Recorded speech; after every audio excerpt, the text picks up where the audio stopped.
selamat malam dan selamat datang. Ketemu lagi sama Denny, narator Rumah Horor Indonesia. Semoga kalian semua ada dalam keadaan yang sehat dan berbahagia. Meskipun keadaan akhir-akhir ini di beberapa kota mencekam ya. Semoga semua segera membaik dan bisa kembali seperti sedia kala. Malam hari ini seperti biasa saya akan membacakan sebuah cerita horor mengenai penumpang misterius. Kalau saya misalnya di tengah jalan ada yang menumpang dan tempatnya itu nggak jelas, misalkan kayak di pinggir hutan atau ya semacamnya, kayaknya nggak akan ngambil resiko dengan ya nggak tahu apakah itu manusia atau bukan. Kalaupun manusia, kita nggak tahu butuh beneran orang baik atau orang jahat. Tapi rupanya beda dengan kisah yang akan kita baca di malam hari ini. Kita mulai saja. Malam itu jalanan menuju desa Sukamaju di lereng Gunung Merapi begitu sepi.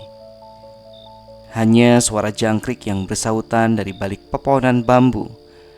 Dan sesekali angin dingin dari arah pegunungan menyapu jendela mobil tua kami yang melaju perlahan. Kaca depan berembun karena kabut malam yang tebal, membuat lampu-lampu jalan desa yang jarang itu tampak buram.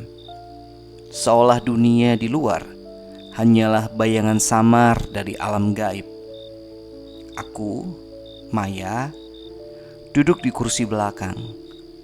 Tubuhku meringkuk, mencoba mengusir kantuk yang datang setelah perjalanan panjang dari Yogyakarta. Namun udara dingin yang menusuk tulang justru membuatku semakin gelisah. Aku tahu perjalanan pulang ke rumah Mbok, ya aku biasa manggil nenekku Mbok, di desa ini memang selalu seperti ini. Melewati jalan berliku, gelap dan terasa tak berujung, terutama saat melewati hutan kecil yang konon angker. Dari kecil, aku sering mendengar cerita Mbok tentang arwah gentayangan di daerah ini. Tapi aku selalu menganggapnya sebagai dongeng untuk menakut-nakuti anak kecil. Ayah duduk di kursi pengemudi, tenang seperti biasa. Meski aku tahu ia sedang berusaha menyembunyikan kelelahannya setelah seharian mengajar di kota. Ibu di sampingnya lebih banyak diam, tapi tangannya tak henti memutar tasbih kecil yang selalu dibawanya. Mereka hanya berbicara sesekali, berbisik kecil tentang arah jalan dan kondisi mobil Avanza tua kami yang sering rewel. Aku sendiri sibuk menempelkan kening ke kaca, berusaha mencari sesuatu untuk mengalihkan pikiran. Hingga tiba-tiba aku melihatnya. Di pinggir jalan, tepat di bawah pohon beringin tua yang akarnya menjuntai seperti tangan hantu, berdiri seorang wanita. Tubuhnya membungkuk sedikit, daster lusuhnya bergoyang ditiup angin malam. Rambut panjang menutupi hampir seluruh wajahnya, tapi aku bisa melihat sekilas lubang bolong di kain dasternya, seperti cerita sundel bolong yang pernah diceritakan Mbok. Tangannya terangkat, lambat-lambat melambai, meminta tumpangan. Jantungku langsung berdegup keras. "Jangan ya, jangan berhenti," bisikku dalam hati. Aku ingin bersuara, tapi lidahku keluh. Ingatanku kembali ke cerita Mbok. Di jalan seperti ini, jangan pernah angkut orang asing malam-malam, Mai. Bisa-bisa itu kuntilanak yang suka minta tumpangan. Ayah justru memperlambat mobil. Aku tahu kenapa. Sejak kecil beliau sering berkata, menolong orang di jalan itu pahala, Mai. Kita tidak pernah tahu, mungkin mereka benar-benar butuh.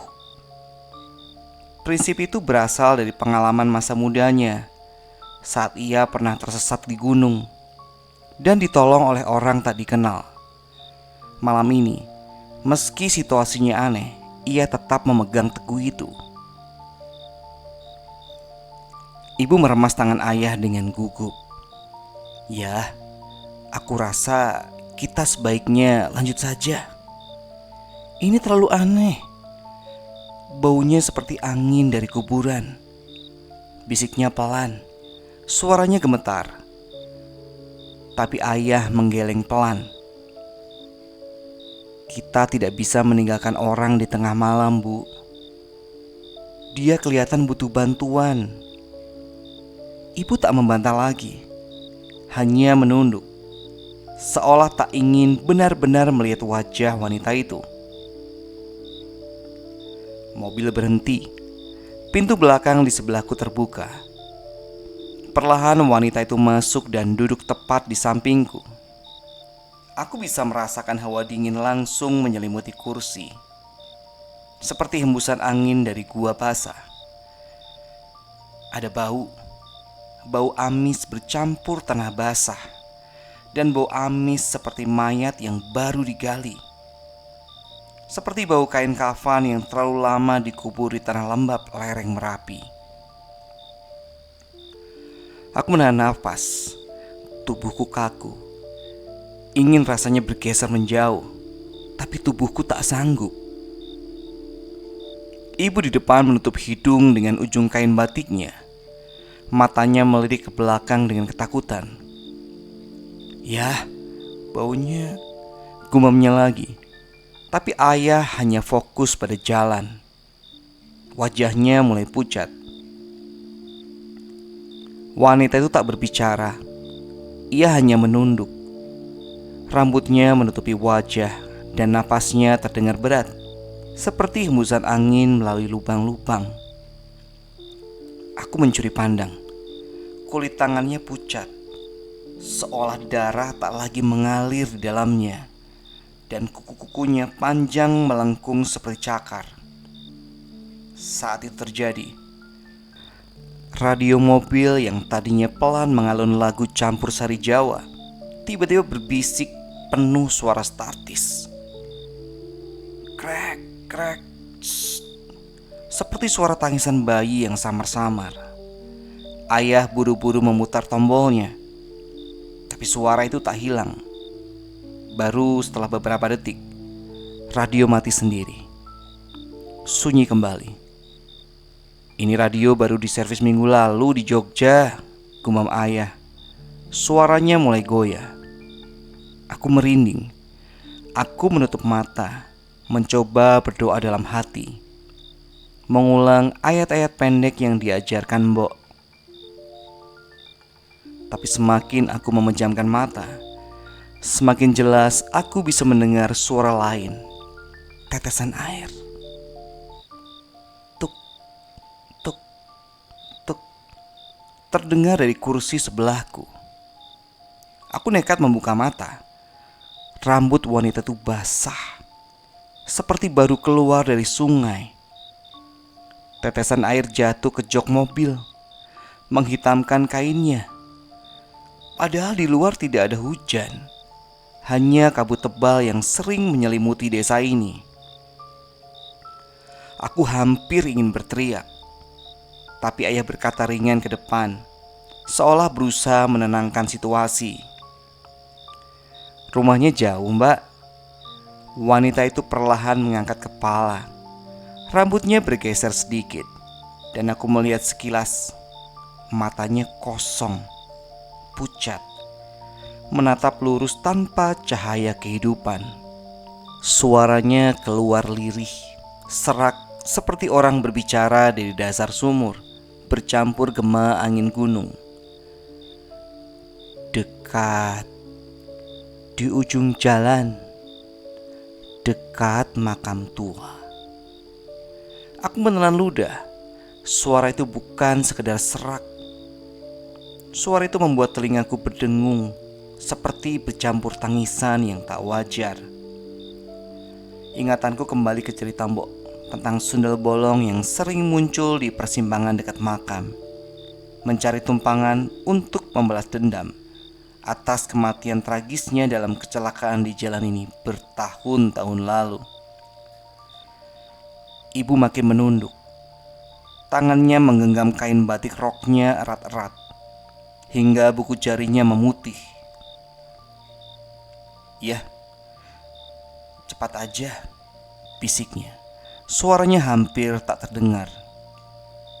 Sepanjang perjalanan berikutnya, waktu seolah berhenti. Aku hanya bisa menatap spion tengah. Dari sana, jelas terlihat wanita itu perlahan menoleh ke arahku.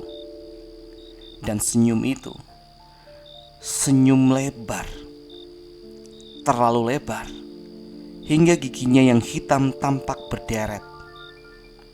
Tak sempurna, seperti gigi yang lapuk oleh tanah kubur. Aku tercekat, ingin memalingkan wajah, tapi mataku terkunci pada spion. Nafasku semakin pendek. Ya Tuhan, apa ini manusia? Atau sundel bolong seperti yang diceritakan Mbok? Aku menggigit bibir sampai hampir berdarah, menahan diri untuk tidak menjerit. Air mata mulai menggenang, tapi aku tak berani mengusapnya. Aku tahu, jika aku bergerak, jika aku menarik perhatian, entah apa yang akan dilakukan makhluk itu. Akhirnya mobil berhenti di sebuah persimpangan gelap, tepat di depan makam tua yang ditumbuhi rumput ilalang dan batu nisan miring. Wanita itu pelan membuka pintu keluar tanpa menoleh sedikit pun. Hanya langkah kakinya yang berat, meninggalkan bekas basah di tanah berdebu yang kering. Aku tak percaya dengan apa yang kulihat berikutnya. Begitu ia menjauh menuju makam, tubuhnya seolah menghilang di telan gelap malam dan kabut. Bukan mengecil karena jarak, tapi benar-benar lenyap, seperti ditelan angin gunung. Ayah menyalakan mobil lagi, berpura-pura tenang, tapi tangannya gemetar di setir. "Ayo Bu, kita cepat sampai ke rumah Mbok," katanya. Suaranya tegang. Ibu masih menunduk, tak berani menoleh, tapi aku dengar ia menggumam doa pelan. Aku sendiri gemetar. Tanganku dingin, tubuhku basah oleh keringat. Namun kengerian sesungguhnya baru terasa ketika aku melirik kursi tempatnya duduk. Kain jok mobil itu masih basah, membentuk pola seperti tubuh yang baru saja duduk di sana. Bau amis masih tertinggal, menusuk hidung seperti bau darah segar bercampur tanah. Ayah melirik ke belakang melalui spion. "Ini aneh. Tidak ada hujan tadi malam," gumamnya. Wajahnya semakin pucat. Ibu akhirnya berani menoleh dan matanya melebar. "Ya,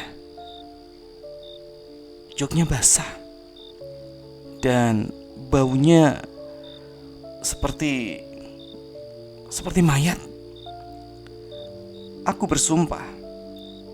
Sampai mobil memasuki halaman rumah Mbok di pinggir desa, aku masih bisa merasakan hawa dingin menempel di tubuhku, seolah ada seseorang yang masih duduk di sebelahku.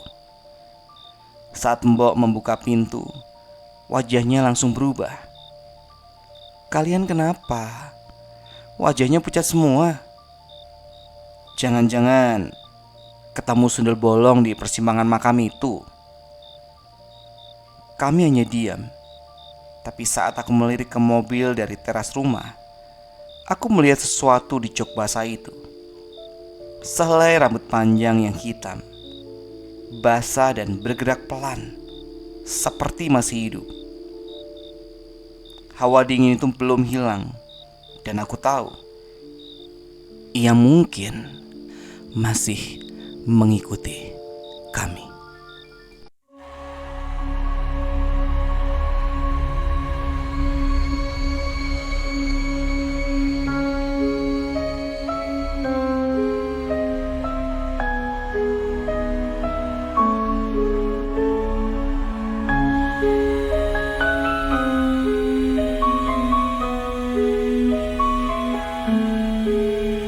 Ada bisik di tengah malam,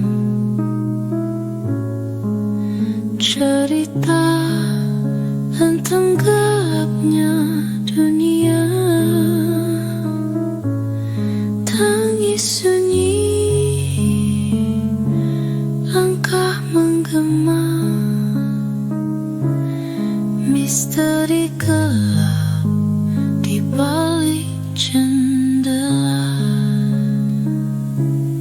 Rumah ini penuh cerita kelam, temani malam penuh rahasia. Dengar kisah